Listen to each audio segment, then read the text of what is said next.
feel a little bare for a few Good, thank you. Start to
When peace like a river attends my way, when sorrows like sea billows roll, whatever my lot, you have taught me to say, it is well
Welcome to this memorial gathering, where we come to honor and celebrate the life of Dale Irving.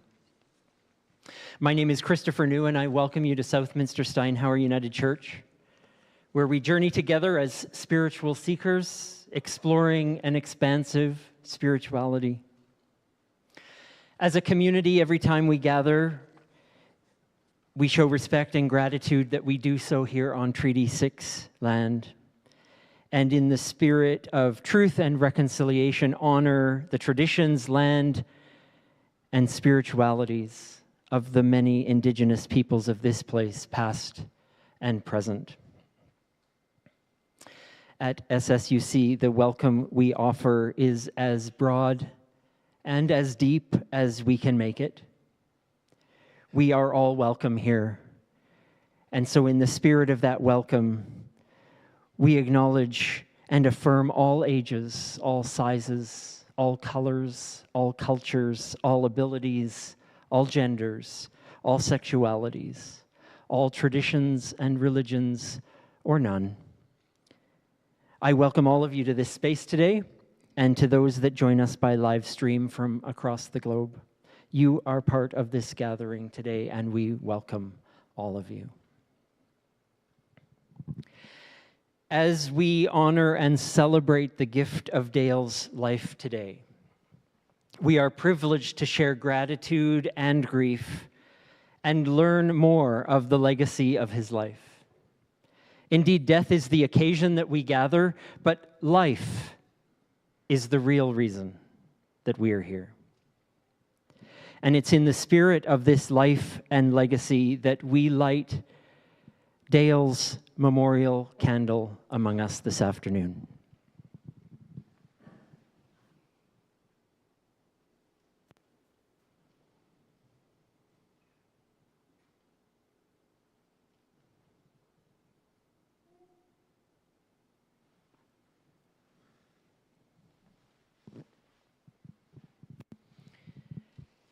As this light shines among us, and its essence moves between us and around us, we know that although death has come, the light of Dale's spirit, his impact, his significance has not been extinguished. It still ignites in us, it warms us, and lives on in us, among us, and in the mystery of life that moves beyond us all. In that spirit, this light, Dale's light, continues to shine among us today and always.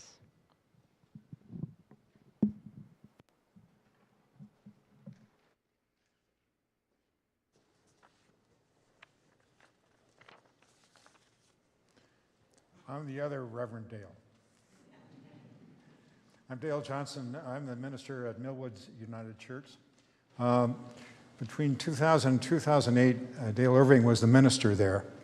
And about a year ago, he and Sharon returned and found a church home at Millwoods. And that's why I'm here officiating, participating with you today. Are you able to hear me? Good, okay. No, don't throw anything, that's fine. We come to remember a person who was husband, father, pastor, friend, mentor, and one who touched our lives deeply. And we come in the name of the one who brings us together in love.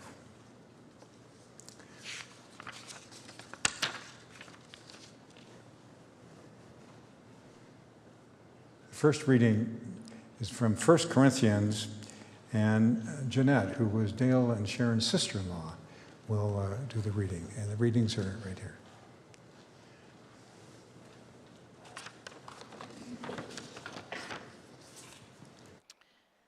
A reading from 1 Corinthians. What if I could speak all languages of humans and even of angels? If I did not love others, I would be nothing more than a noisy gong or a clanging cymbal. What if I could prophesy and understand all mysteries and all knowledge? And what if I had faith that moved mountains? I would be nothing unless I loved others. What if I gave away all that I owned and let myself be burned alive? I would gain nothing unless I loved others. Love is patient and kind, never jealous, boastful, proud, or rude. Love isn't selfish or quick-tempered. It doesn't keep a record of wrongs that others do. Love rejoices in the truth, but not in evil. Love is always supportive, loyal, hopeful, and trusting. Love never fails.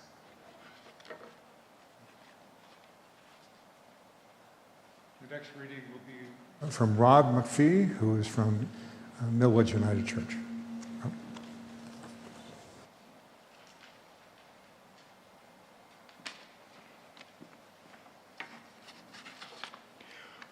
When Death Comes by Mary Oliver. When death comes like the hungry bear in autumn, when death comes and takes all the bright coins from his purse to buy me and snaps the purse shut, when death comes like the measles pox, when death comes like an iceberg between the shoulder blades, I want to step through the door full of curiosity, wondering, what is it going to be like, that cottage of darkness? And therefore, I look upon everything as a brotherhood and a sisterhood. I look upon time as no more than an idea, and I consider eternity as another possibility. And I think of each life as a flower, as a common field daisy, and as singular. And each name a comfortable music in the mouth, tending, as all music does, towards silence. And each body a lion of courage and something precious to the earth. When it's over, I want to say all of my life, I was a bride married to amazement. I was the bridegroom taking the world into my arms. When it's over, I don't want to wonder if I've made my life something particular and real. I don't want to find myself sighing and frightened or full of argument. I don't want to end up simply having visited the world. Thank you. Thank you, Rob. Dale was the son of clergy and clergy himself. And so we've got to sing hymns as part of that. The first hymn we're going to sing was one of his favorite. When we were talking about hymns with people from Millwoods, I bet you're going to sing, Jesus, you have come to the lakeshore, aren't you? And yes, we are. I invite you to stand as you're able and let us sing together.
Please be seated.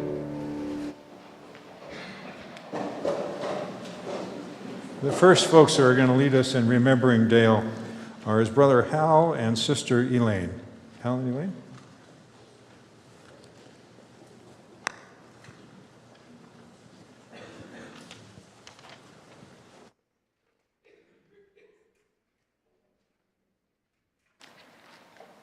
When I was first asked to speak today, I didn't know what to say about my big brother.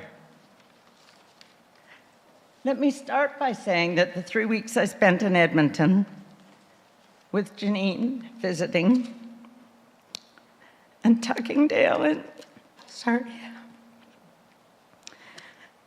and tucking Dale in each night was a blessing, an honor, and a privilege.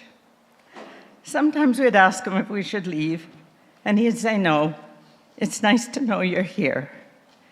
You guys just visit, and I'll chime in when I can. Sometimes he'd roll his eyes and say, look, give us a look, kind of a half smile, when Janine and I were saying something that wasn't 100% appropriate. Sometimes Janine would rub his feet and shoulders with Dorian's special green cream. A couple of times when we were busy in the afternoon, we arrived later than usual. One night, it was about 8:30, and Dale looked at the clock, then looked at us and said, "Why are you so late?"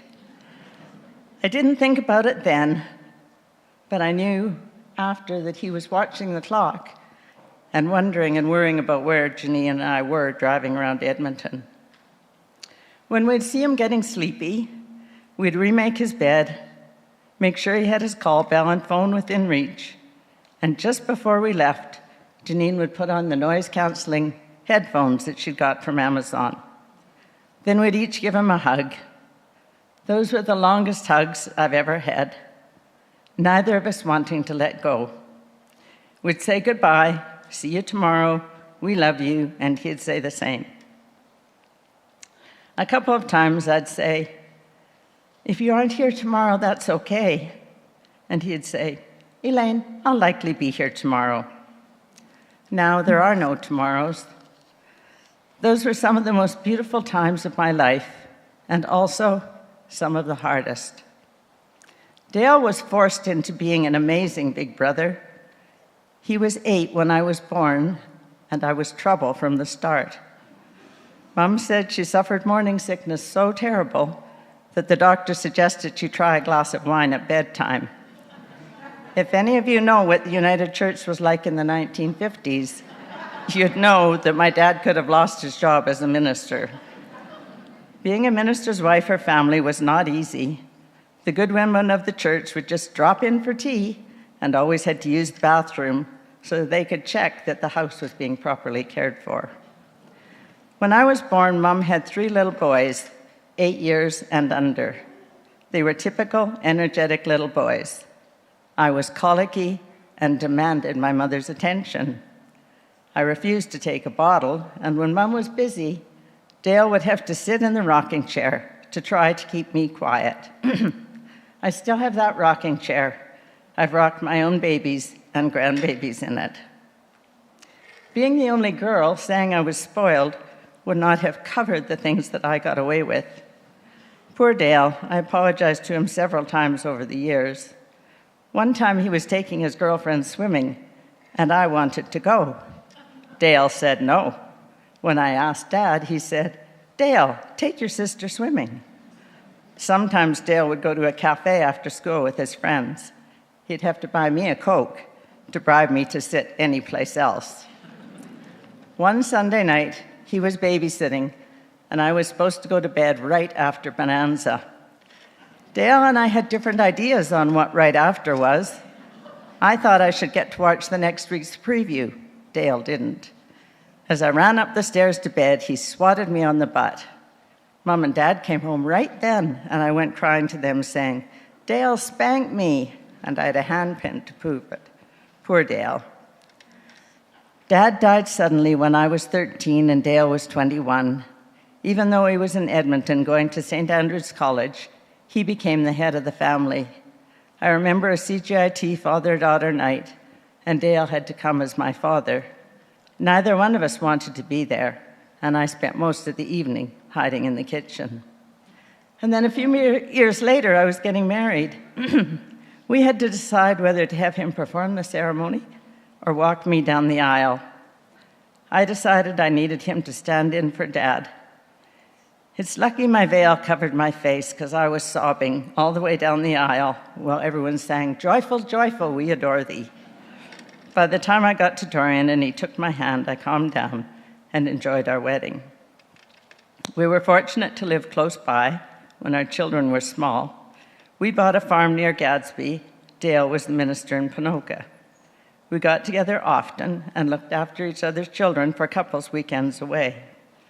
Dale took Dorian hunting for the first time in Canada and helped him fix the pig barn on the farm that we had bought. It was so nice to have them close. When we moved to South Africa, Dale stored some of our things, and when we came home, he picked up our dogs from quarantine. He came to South Africa to visit us, and it was such fun showing him around. He really enjoyed meeting Dorian's mom, a woman who put the fear of God in me. When we moved back, Dale and his family had moved to an acreage outside of Millet. Again, we had many wonderful visits. Dale always grew a large garden, and Dorian helped him. The kids rode dirt bikes and horses, and even built a two-wheel go-kart. In 1990, we moved to Saskatoon and weren't as close geographically. However, we still kept in touch. He and Sharon often came to stay with us in the summer, and we would stay with them when we were in Edmonton. I was not the best at keeping in touch, but every couple of months, Dale would FaceTime to see how we were doing. I can't express how much I will miss my big brother. I asked him one night if he would show me a sign. He assured me if there was any way that he could, he would. So Dale, I'll be watching for a hummingbird, a butterfly, or a dragonfly to come close, and I'll know that that's your sign. Thank you.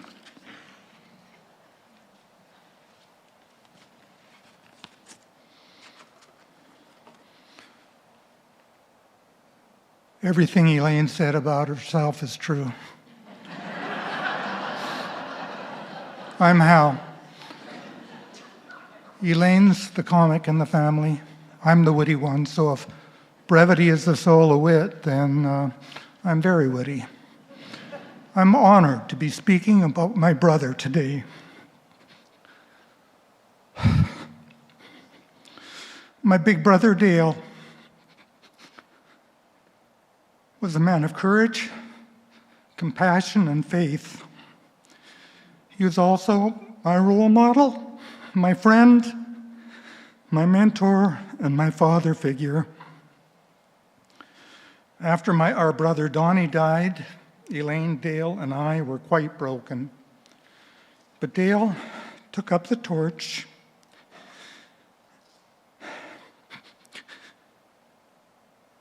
and became an amazing older brother to me. This is supposed to be funny now, so laughed. I told Dale about, when I was in high school, I had my eye on a girl I wanted to take to a dance. I told Dale about this love interest and asked him if he could get his lady friend to teach me how to jive. He said yes, but only on one condition: if I followed through with asking the girl out. Clearly, Dale knew me too well. I was still a crappy dancer, but the evening turned out just fine. Over the years, I also came to see Dale as a friend, I fondly remember him taking me on fishing expeditions to remote places where we could actually catch fish. I had previously thought that the purpose of fishing was to enjoy nature and to talk about the fish that got away. One year in the late 70s, Dale invited me to visit him in Fort McMurray. He had baby furniture that he no longer needed.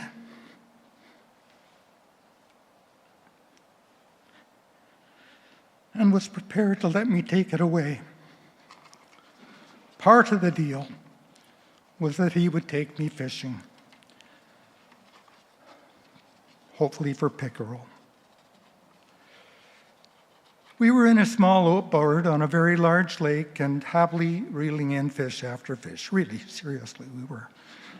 Out of nowhere, it seemed, dark clouds and very strong gusts of wind appeared. Dale casually mentioned that we should probably head back. I thought that the boat would be ripped apart or at the very least capsized.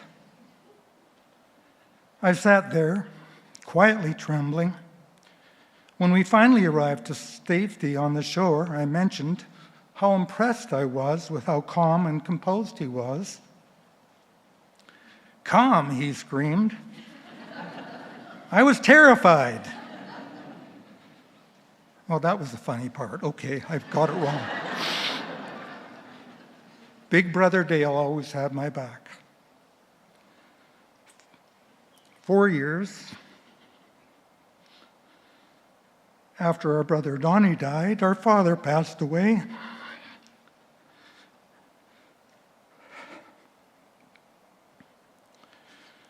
And Dale also became a father figure to me.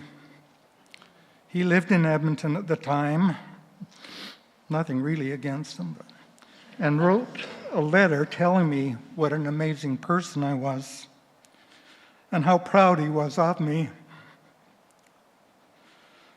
I was, and still am, an introvert, lacking in self-confidence. I don't think I'm lacking in self-confidence now, but I was and am an introvert, and this profoundly impacted me. One spring, he returned from Edmonton to our Calgary home. We hung out together while each of us searched for summer employment. It was very memorable spending an extended period of time with Dale. Then, many years later, he gave a beautiful tribute at my older son's memorial service, stilling the waters once again. Finally, Dale was a role model and a mentor. He was a man of integrity and humility, both tolerant and forgiving, always fighting for social justice. He has campaigned for gay rights for decades. You see, Dale believed that the kingdom of God was inclusive and not just for practicing Christians, very much like the United Church today. Unlike clergy of the past, he was not afraid to speak out against government policies that trampled on the rights of the downtrodden and the underprivileged. I had several good discussions with Dale during the final weeks, both in person and on FaceTime. We spoke of the pride we both have of our families, of spirituality, Christianity, of our regrets, and of our gratitude for the lives that we were gifted. Dale was truly one of the most authentic people I've ever known. He did not go gentle into that good night. When he learned that he was dying, he fought each day to stay alert so that he could visit with the dozens of people who wanted to be with him and support him. He will be missed by many, and I'll miss him dearly. Thank you.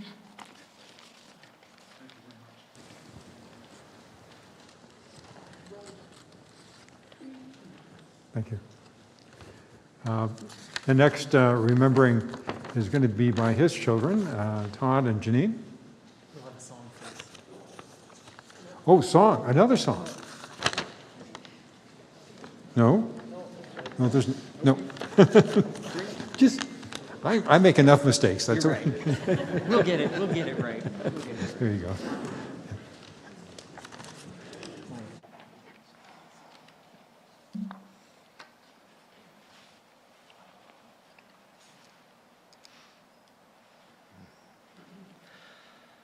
Good afternoon, everyone. Thank you for being here. My name is Patrick Todd Irving. I go by Todd. I'm here today with my sister, Lise Janine Irving. She goes by Janine. My wife's here, my son and his family, my daughter. We're all here to celebrate the life of and grieve the loss of William Dale Irving. Just Dale, I'm sure to most of you. Our dad was named after his father. Grandpa went by Bill. Adding a suffix, senior or junior, just wasn't in the cards. And William just didn't quite seem to fit for their little boy, so it was agreed that they would call him by his middle name, Dale. Our mother thought, we should make this a family tradition. I'm here to tell you, it definitely adds an element when you're corresponding with official departments.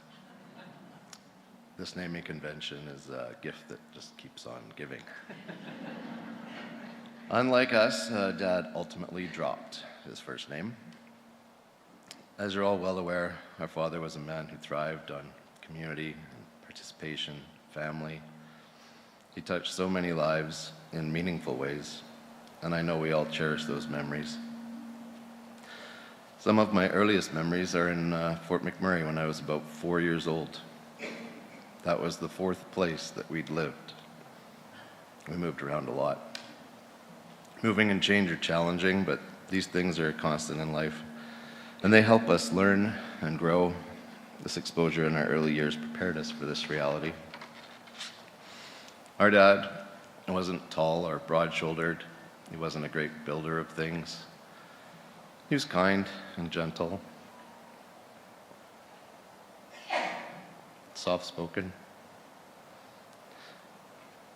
unless he was frustrated with technology or reversing our holiday trailer in the quest to make sure that everything was absolutely level.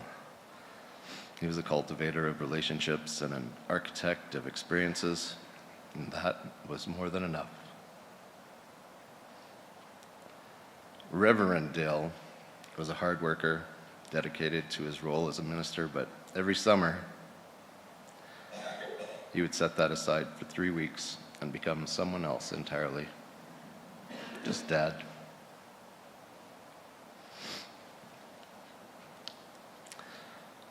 Most summers, he would hook up our holiday trailer to the Dodge Polara, and with Mom's help, load the boat on the roof of the car. Then the four of us would set out for Christina Lake in southern BC. When we arrived, he'd take us fishing for rainbow trout at dawn, swim with us through the long afternoons, and build campfires at night. One summer, he even helped us design a makeshift kneeboard out of a piece of plywood, eventually conceding and buying us a proper fiberglass one. Those summers weren't just vacations. They were the rhythm of our childhood. He was a man of quiet, steady devotions. In spring, he tended a vegetable garden with the same care. He gave everything he loved. And when winter came, he flooded that same patch of earth and turned it into a skating rink for the two of us. Same hands, same patience, different season.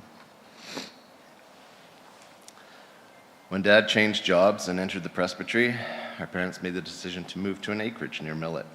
This provided us with an opportunity to experience a country lifestyle.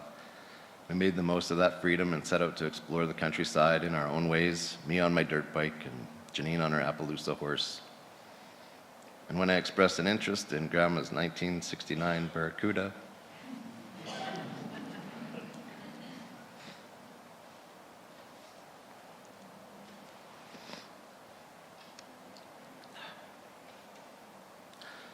Dad not only gifted that car,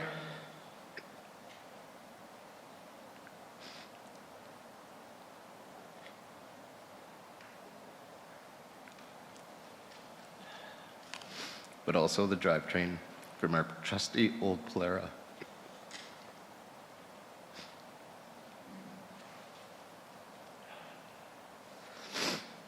So I could restore it in high school automotives.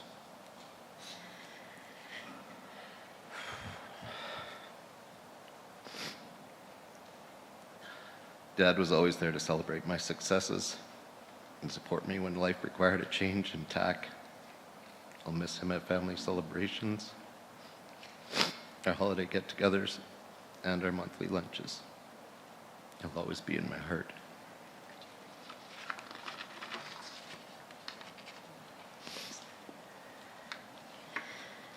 It wasn't until Dad retired that he shared how much he genuinely loved horses.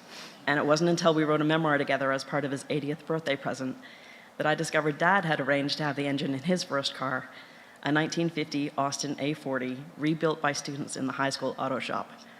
In retrospect, it turns out Dad was quietly sharing himself in ways he never said out loud.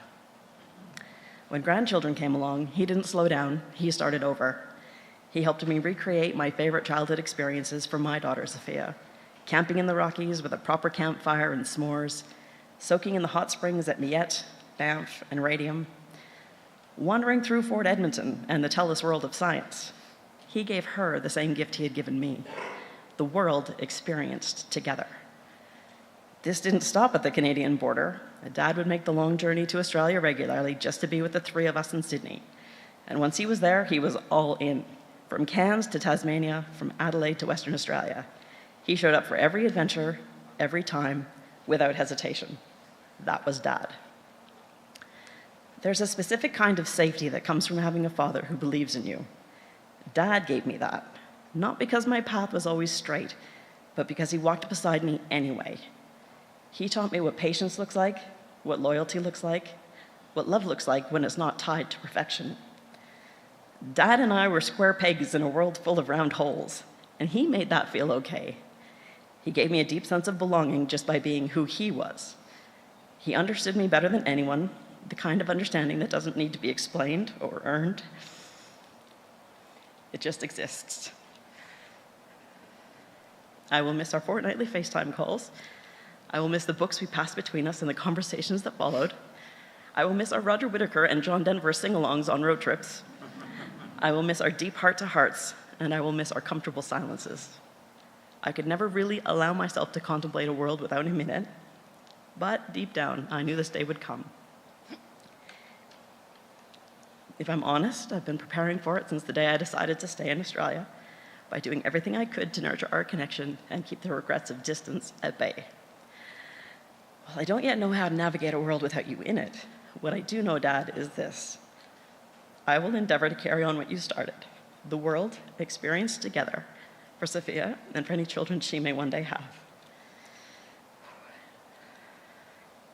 Thank you, Dad, for every celebration, for every adventure, for every conversation, for seeing us fully, always.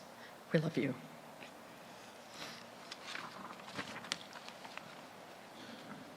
Thank you very much. You touched us deeply. Now it's time for a hymn. I was there to hear your morning cry. I invite you to stand as you're able and let us sing together.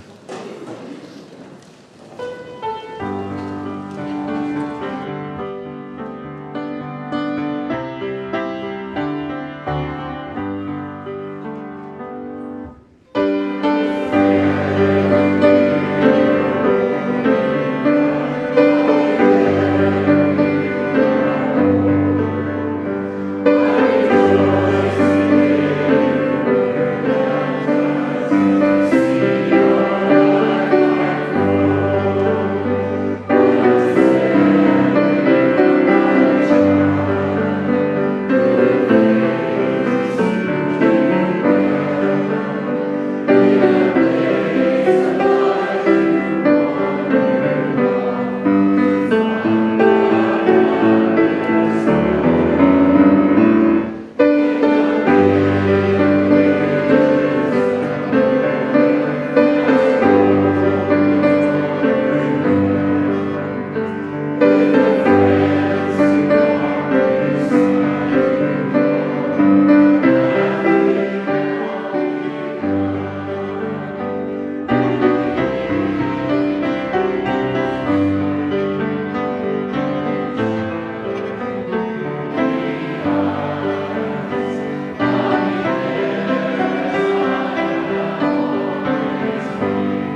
Please be seated. Gordon Oakes was a dear colleague of Dale's, dear friend, and wanted to be here, but he's here on video. And so a video from Gordon Oakes. Greetings, everyone. My name is Gordon Oakes, and I'm talking to you via this video presentation because I am currently in British Columbia at a family wedding. Now, Dale asked me many weeks ago if I would speak at his service and talk about his ministry and our years of friendship together. So I'm very pleased that through the gift of modern technology, I'm able to share this with you, though I cannot be physically present. Now, I want you to picture two stools in front of us here. And there are two young men sitting on them. One has a guitar, there's a spotlight on them. It's 1959, and they are singing, "Dream, dream, dream, dream, dream, dream, dream, dream, dream, dream, dream, dream." Well, who are they? Of course, you older people here would say, "Oh, it's the Everly Brothers." Well, surprise, it isn't. It's Dale and Gord. They were known as the Everly Brothers of Calgary. The United Church at that time had very strong youth programs, High C and Young People's, and every church had its own group, and we would often have citywide gatherings and coffee shops and dances. And occasionally, Dale and I would be asked to perform as the Everly Brothers, and it was great fun. We enjoyed it. I'm honored that Dale has asked me to speak of his life's journey in ministry and that journey of friendship that we've also shared together since our days of high school in Calgary. Dale's and my story follows the theme of traveling companions. And this is what makes life so rich, when we find ourselves over the years sharing so much in common with other people's stories. Dale's and my life experiences wove together. They would be together, they would wove apart, they would move apart, but always they would come together. And in those moments of coming together, it was as if time had not passed. You know what I'm talking about. You have those friendships too, where you haven't seen someone for a long time. You come together, and it's as if you've never been apart. Things carry on, and then you move, and life carries on. Well, Dale and I had that kind of relationship. We both attended the new University of Calgary, where we did our BAs and were its first graduates. I came to the University of Alberta in Edmonton in 1963 to study theology at St. Stephen's College. Dale came the following year. Both Dale's grandfather and his father were United Church ministers, so Dale was following in a family tradition. And we both lived in the residence of St. Stephen's College. St. Stephen's had a chapel service for the university in the evenings, and Dale and I took turns being the organists for it. There were many fun times in residence. Many hijinks would happen after something special had happened to someone in their lives. Well, I had a little mini Morris car, and if you wanted to, a number of people could pick it up and carry it somewhere. Well, one morning after I had become engaged, I was horrified to find my car in the rotunda of the St. Stephen's College residence.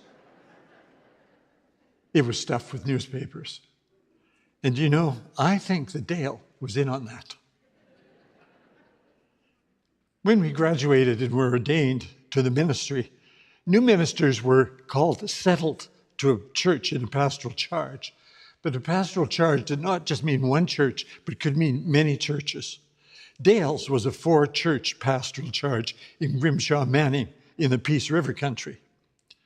Dale had 4 churches and often 4 services to do on a Sunday. Some were 120 kilometers apart. And Dale told me that it was a challenge and a difficult time, particularly in bad weather. It was a hard way to begin his ministry.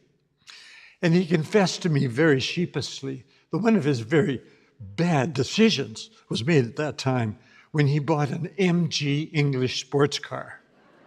Well, it was very cold in the winters, and he had to put a camp heater in the car in order to keep it warm enough. I don't know how he managed the snowdrifts. I was settled in Fort Nelson, which was mile 300 of the Alaska Highway.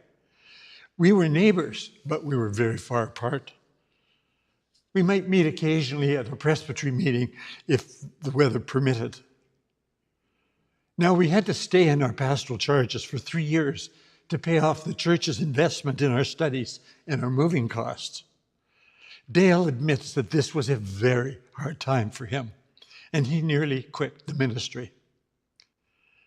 Fortunately, he met a minister, Jack Patterson, at a conference meeting, and he shared his struggles. Jack was quite the lively character. And Jack offered Dale a position at his church, Knox United in Calgary.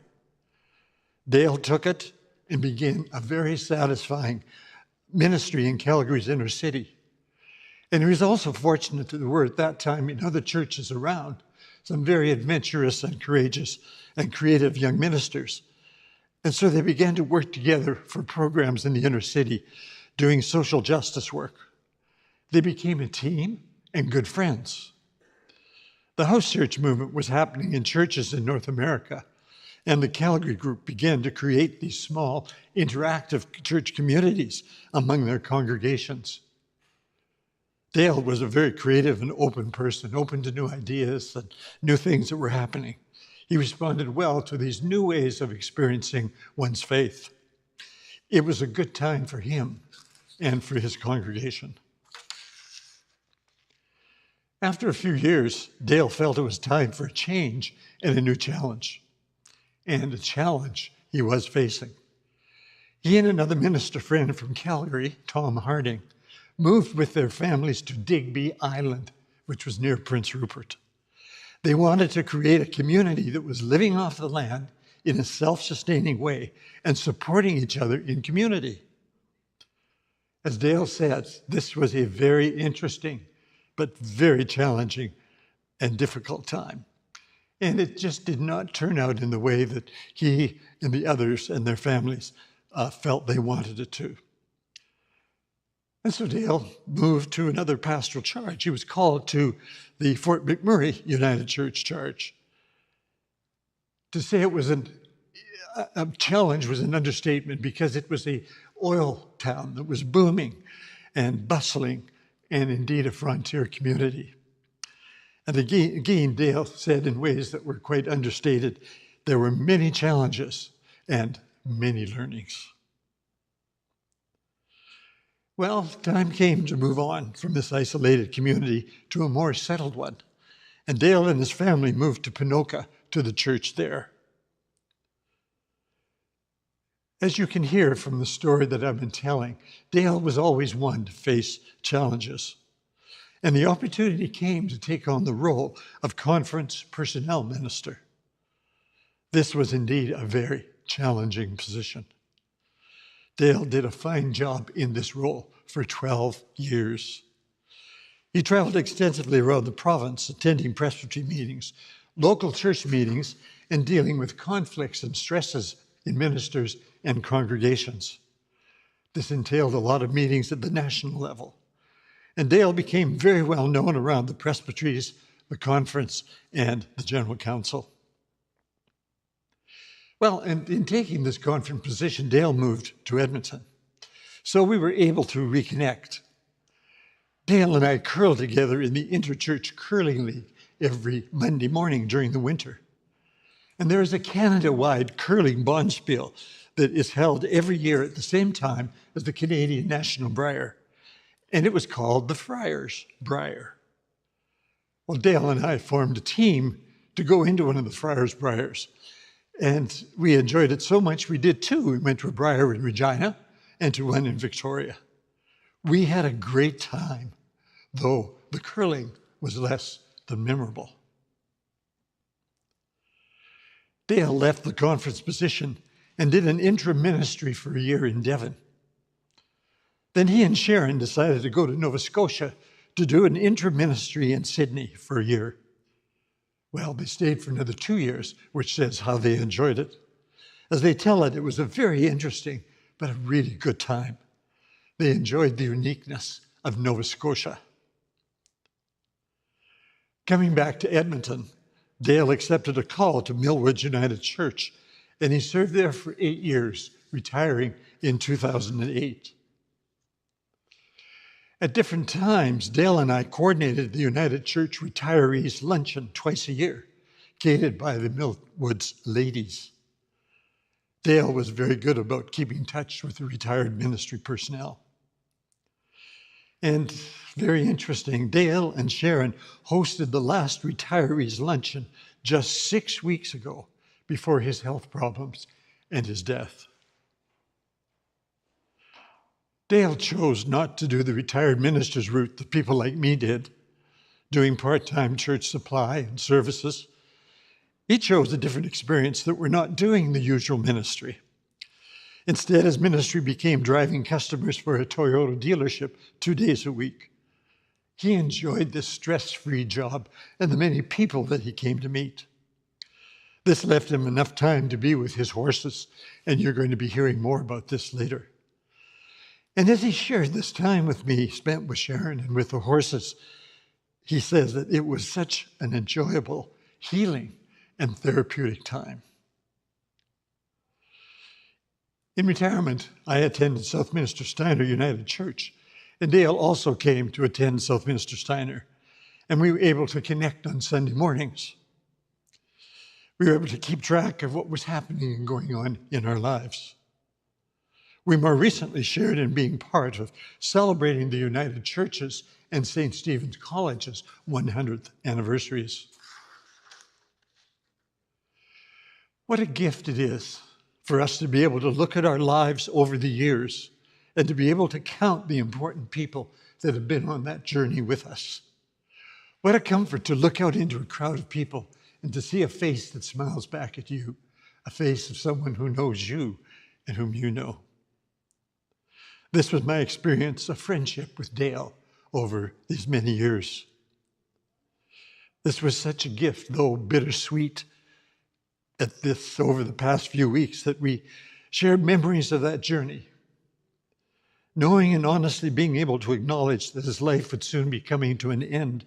We could talk deeply about this shared journey and laugh and cry and say, thank you for walking with me. Seeing Dale's life, knowing of his life and work, experiencing his friendship, knowing his faith and his vision, I can say with great confidence and gratitude, well done, Dale, good and faithful servant.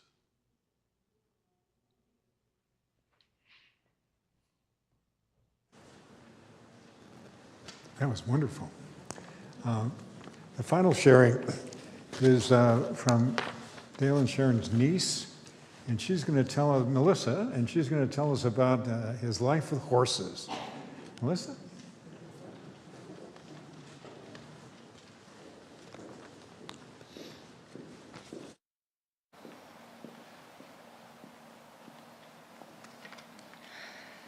Oh, I feel vulnerable being up here all by myself. Sorry. I didn't think I'm tough enough. I'm okay. Thank you, everybody, for being here today. I am Melissa Irving, Dale and Sharon's niece.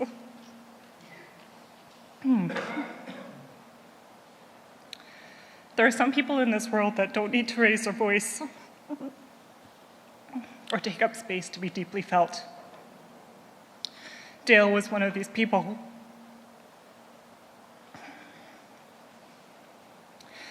There was a quiet energy about him,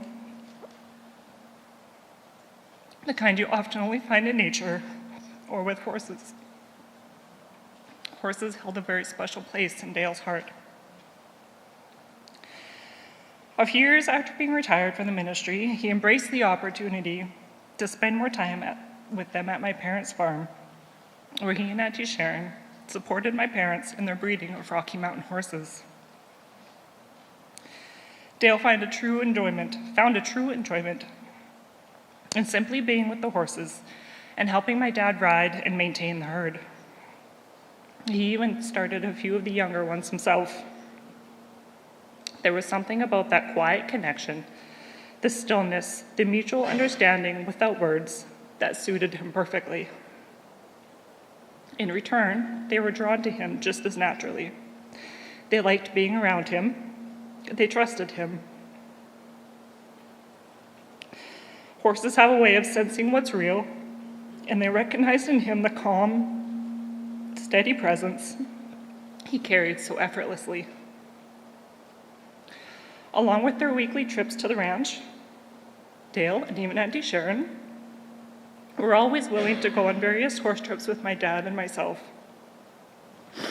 In addition to endless rides around the ranch, there were trips to Horse Creek Ranch by Fort Assiniboine, White Horse Creek just outside of Catamount, and even extensive pack trips into the Wilmore. While there are no hair-raising incidents, or you should have been there kind of stories, I am not saddened by this. One special trip comes to mind, where the Magnificent Seven rode the trails of the Blackfoot Grazing Reserve. The trip was full of fun and laughter, quality time spent with amazing people and good horses. And that's all a person could ask for. In 2016, we got the pleasure of meeting Lee and Christian from Germany. Over the years, they have become like family. While tirelessly exploring the countryside on horseback with them, Dale always offered excellent advice while still allowing them to give it a try. He always supported every idea they had, and yet gave them the space that they needed. When my dad sold his farm, Dale and Sharon took the opportunity to purchase a few horses for themselves and continued riding and exploring the areas around Edmonton.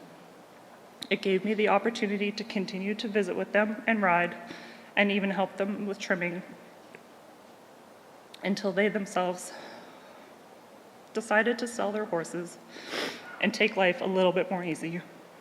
However, Dale's adventurous streak didn't end with the horses. While many years ago he had been sailing with a friend, he was granted the opportunity in recent years to join my dad on a handful of trips. They took the opportunity to sail together around the Gulf Islands and even enjoy a few fishing trips with my dad. Dale felt this was a real gift. He sort of fancied the idea that it would have been a lifestyle he could have enjoyed. Dale wasn't known for his Mr. Fix-It qualities around the home, but I always appreciated his willingness to try regardless. He and Auntie Sharon were a huge help to my husband and myself when we first settled in our home. Our pasture needed to be fenced, and they were both there to assist. I can say I got my money's worth out of them over the course of 2 separate trips to put in posts and string about 2 miles worth of wire. And at the end of it, a few bent staples didn't bother me much because I'm sure there's not a straight section of fence to be found. Dale was exceptionally introverted, and there was something special in that. He was comfortable in quiet spaces, in moments that didn't require words, which I greatly appreciated as a fellow introvert. We could sit together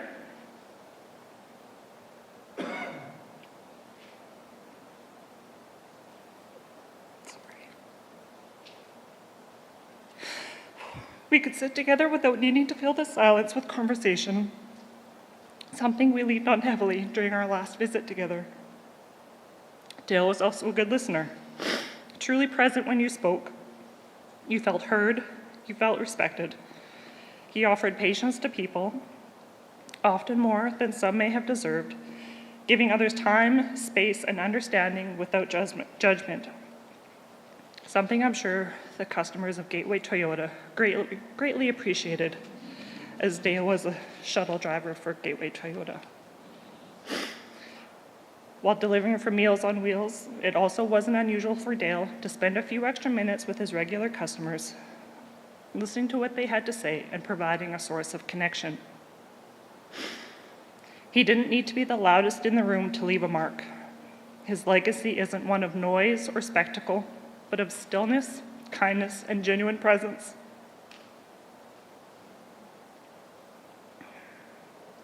He showed us the power of simply being there for others, for ourselves, and for the moment we are in. He reminded us that strength doesn't have to be sharp or overwhelming. It can be soft, steady, and deeply reassuring. He will be deeply missed. I'm sure there were a few good horses waiting for him and one excellent trail dog.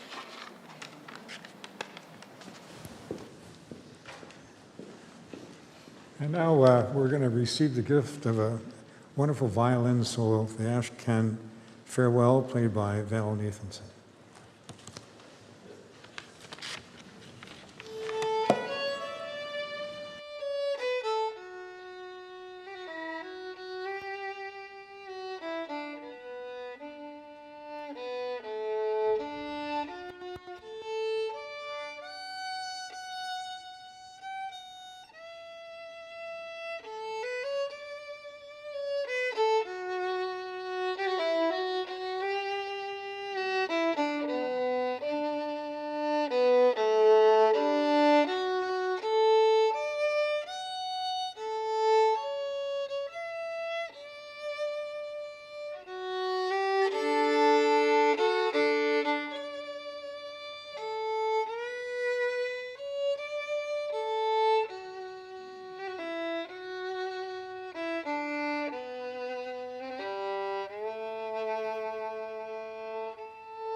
Thank you. It was wonderful.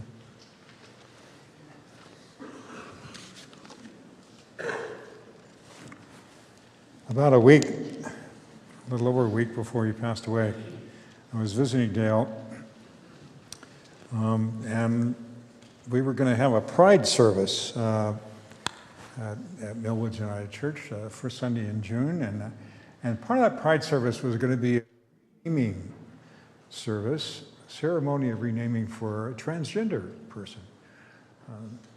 She grew up as Amy in the congregation, and we were now knowing him as A.J. Christian Janewski. And Dale says, "Oh, I remember Amy." Says his mother was reading scripture one Sunday, and little Amy in a dress came up and sat next to me and goes, "Quack!" Well, I went, "Quack, quack!" And here they were quacking at each other. That was Dale.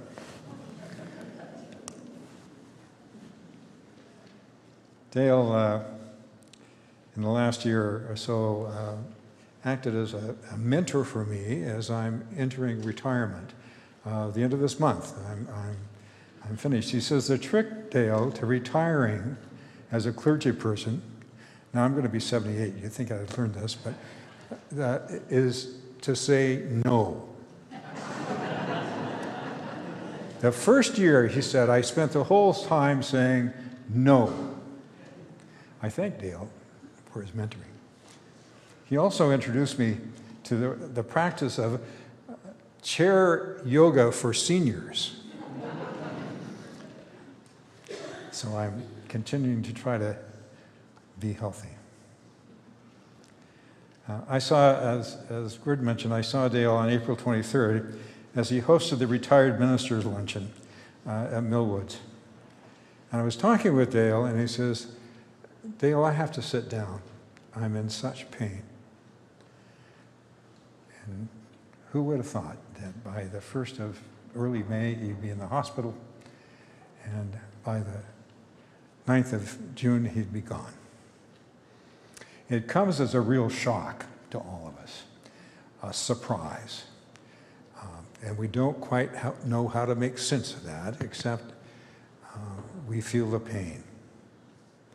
We feel it in all sorts of ways. The other night, I woke up with a pain in my belly, and I go, oh my God.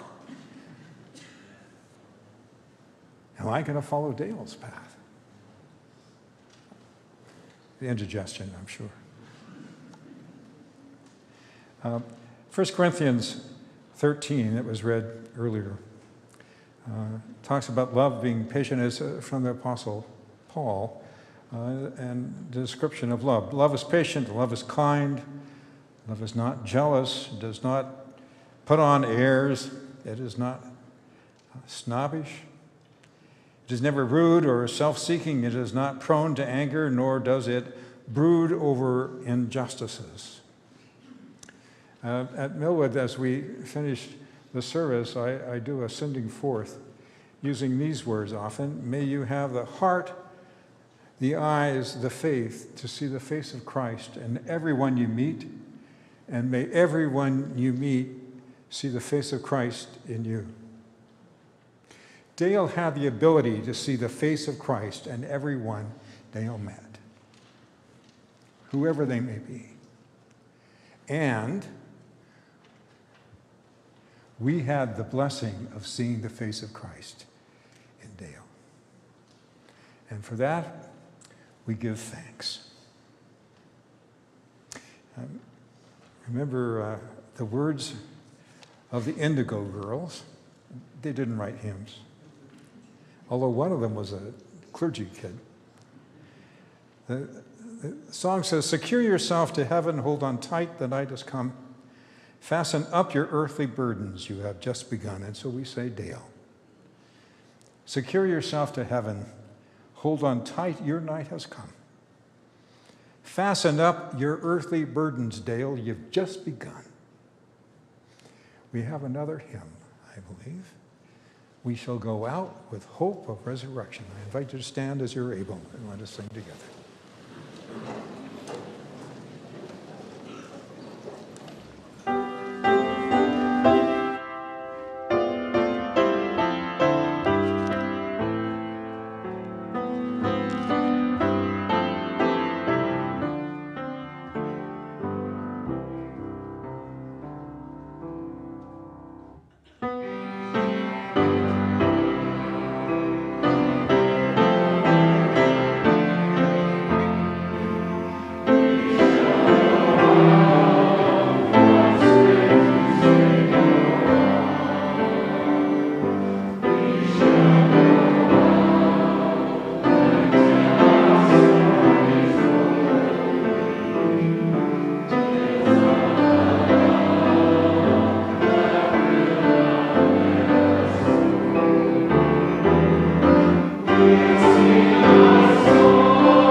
I want to take a moment to say a word or two of thanks.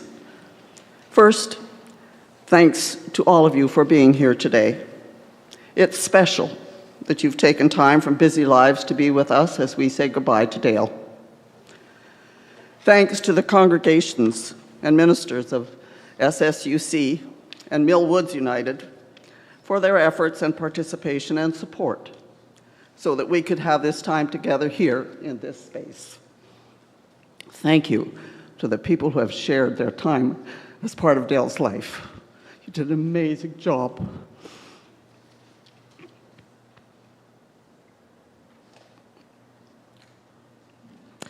When we learned the awful news of Dale's diagnosis, I asked him what would be important to him now. He said to see or hear from people who were special in his life, his family, his friends, and especially, he said, my ministry colleagues. We put the word out, and so many of you who are here today responded, as did others who are not here today. When I would go each day, his first words to me in the morning were, "Do I have any messages?" A symptom, I think, of a social media junkie, although he would not agree. Or he would say, "What did Barry have to say today?" You see, from early on, our friend Barry sent him a message every morning, usually with a photo of a trail ride they had been on together. The photos and the words brought back warm memories for Dale of good times with his friend and with his horse. Those messages gave him something to look forward to every day. Also important to him were the telephone calls, the emails, the text messages that came from cousins, from friends, and from colleagues all across Canada.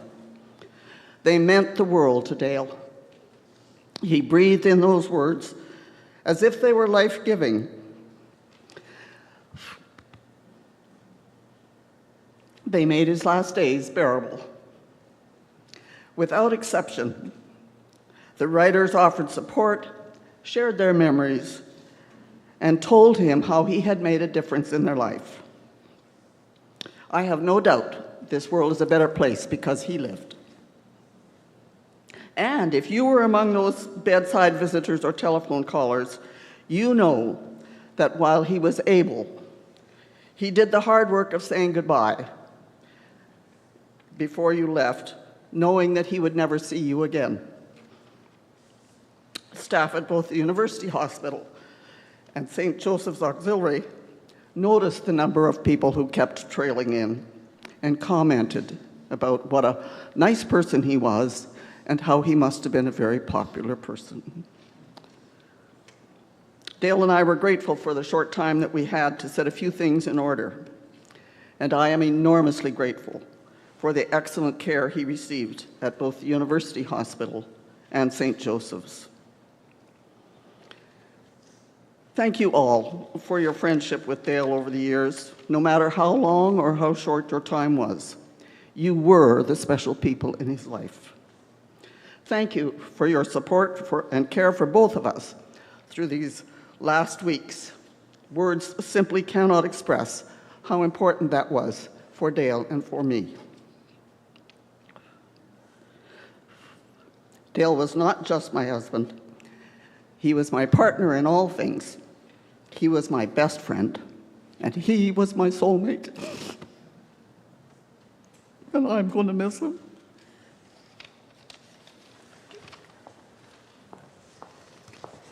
Thank you, Sharon. So it says we're supposed to have announcements. I have an announcement. The announcement is this, that after Chris closes off the service, the family then will recess, and you're invited then to follow them out through the lobby and off to the left. But we do need some volunteers. We need volunteers to sort of move chairs around and set up tables so that what we're going to do, you're going to go out that way, and once the food is everything set up, you're going to get the food and come back in to here where we'll gather together to continue telling stories and to eat together. Yeah.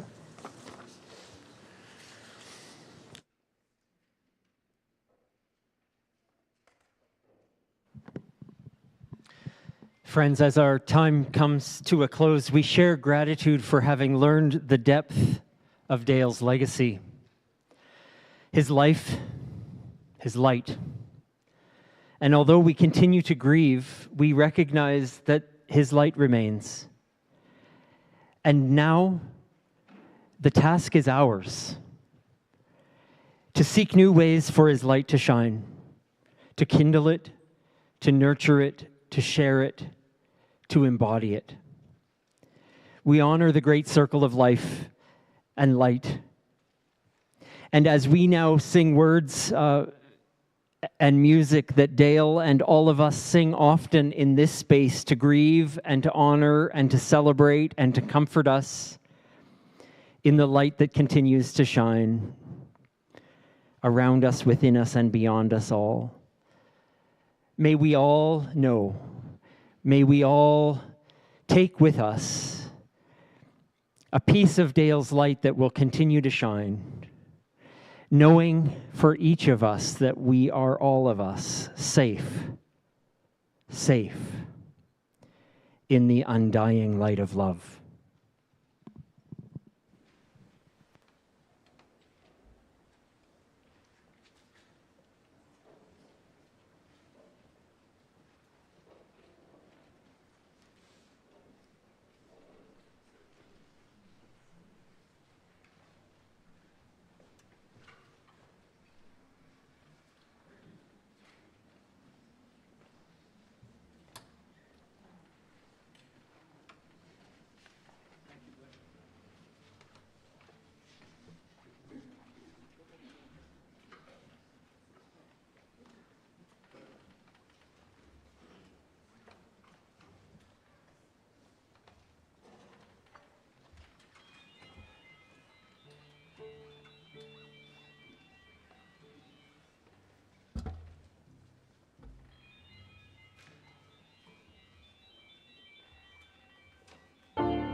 And now may the presence, love, peace, and grace of the eternal Spirit, earth maker, pain bearer, life giver, surround you, sustain you, and accompany you today and for all the tomorrows to come.